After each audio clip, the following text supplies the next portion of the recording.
My background is I was a PE teacher and an active coach. As I was working through that experience as a professional, I found it very, very difficult to understand why some people weren't responding, and I was thinking that behaviour change seems to be at the heart of what's going on. Some people were liking it, some people weren't, some were improving, some weren't improving.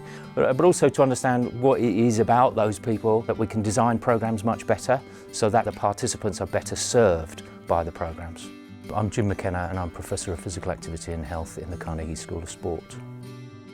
My interest is really all about how can we design according to how humans are. The ultimate arbiter of how we are is our brains. So we're now in a position where we're understanding quite a lot more about how brains work and how that is evident in terms of daily behaviour.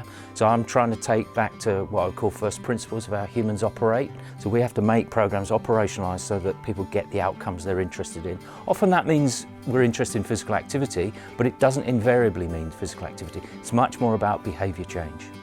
When I was doing teacher training, a gazillion years ago, if I wrote down that we could change how clever people were, just saying that's ridiculous. People have fixed intelligence. Now nobody believes that. The brain is endlessly modifiable. We can operationalise to make sure that people get what they want. Now when we're doing what they want, the problem of motivation disappears. Now it's only a matter of design. If we get the design right, motivation is enhanced. So we take that motivation problem out of the scenario. We try and create space or create effective spaces around people so that they coerce you into a behaviour style. We then try and create social systems which encourage, talk about the positive behaviour rather than the other behaviour. That builds personal competence and that drives motivation. Motivation is our last port of call.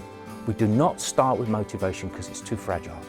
Too much has been built around and solely focused on that idea of motivation. We must move away from that. An environment will overwhelm you, no matter how motivated you are.